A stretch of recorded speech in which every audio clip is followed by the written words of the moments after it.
N'Golo Kante merupakan salah satu gelandang terbaik di dunia hingga saat ini. Kemampuannya mengawal lini tengah setiap tim yang dibelanya benar-benar patut diacungi jempol. Kemampuan menjelajah Kante di lapangan sepak bola benar-benar luar biasa.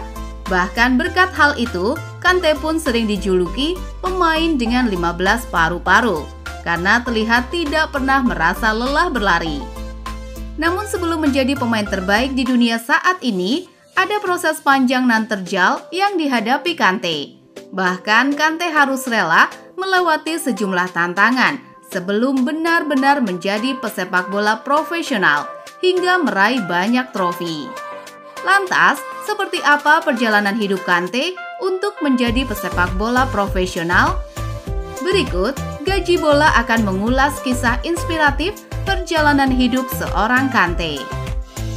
Kante lahir sebagai anak pertama dari 4 bersaudara.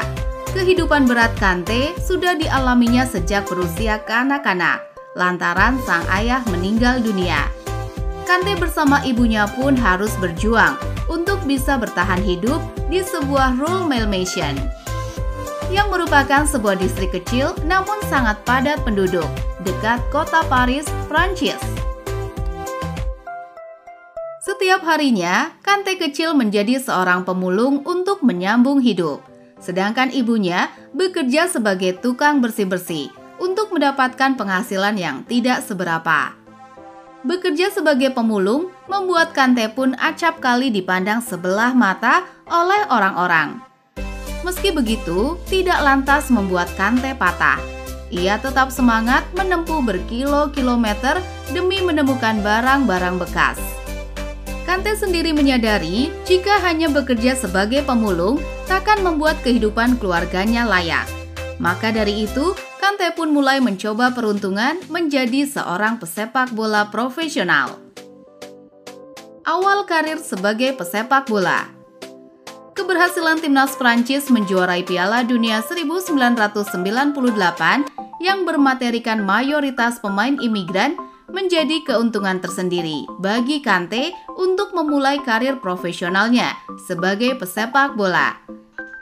Kante pun mengawali kiprah sepak bolanya dengan bermain di tim kecil bernama JS Resnes.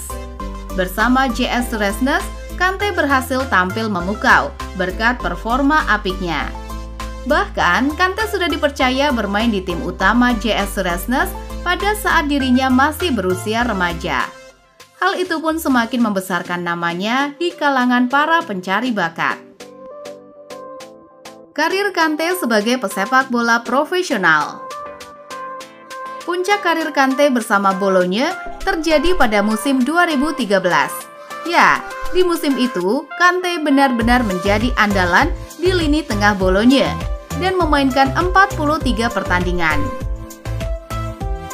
Performa impresif itu membuat Kante pun direkrut oleh Caen pada musim panas berikutnya. Di Caen pun, performa Kante sebagai gelandang bertahan pun tetap berhasil membuat banyak orang kagum. Pada bursa transfer musim panas 2015 menjadi titik balik kehidupan Kante. Ya, Kante direkrut oleh Leicester City yang pada saat itu berkompetisi di divisi teratas Liga Inggris. Impian Kante sebagai pesepak bola profesional benar-benar terwujud di Leicester City. Kante menjadi salah satu sosok penting di balik kisah dongeng Leicester City yang menjuarai Liga Inggris 2016. Semusim membela Leicester City, tim raksasa Liga Inggris yaitu Chelsea kemudian menjadi klub berikutnya Kante. Bersama Chelsea, Kante pun total mengoleksi 6 gelar juara. Di antaranya adalah Liga Inggris, Liga Champions, dan Piala Dunia Klub.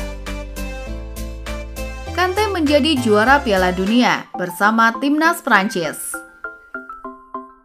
Performa berkesan yang diperlihatkan Kante di Liga Inggris pun membuat namanya masuk daftar pemain timnas Prancis yang berlaga di Piala Dunia Rusia 2018.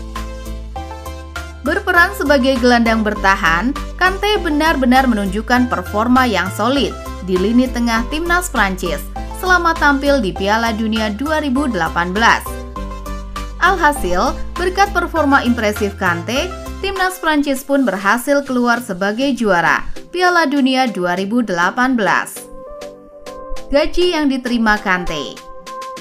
N'Golo Kante mendapat durian runtuh usai setuju pindah ke Al Ittihad. Pasalnya, ia menerima kenaikan gaji hingga 5 kali lipat dibanding saat ia di Chelsea. Kante sedang melalui masa sulit di Chelsea dalam satu musim terakhir. Ia mengalami cedera dan kehilangan posisi di tim inti. Masa depan Kante di The Blues pun menjadi tidak jelas seiring kontraknya yang berakhir. Kante dan Chelsea sempat melakukan pembicaraan tentang perpanjangan kontrak. Pembicaraan tersebut tidak menemui titik temu, sehingga belum ada kata sepakat. Kante akhirnya memilih mengakhiri perjalanan karirnya selama 7 musim di Chelsea. Dalam situasi itu, Kante mendapatkan berkah ketika tawaran dari Al Ittihad datang. Pemain asal Prancis itu diikat kontrak 3 tahun dengan gaji yang fantastis. Dikutip dari ESPN, Kante mendapat bayaran sebesar 86 juta euro per tahun, alias 1,4 triliun rupiah. Jumlah tersebut terbilang sangat besar, bahkan jauh lebih besar dibanding gaji yang diterima Kante saat ia berkostum Chelsea.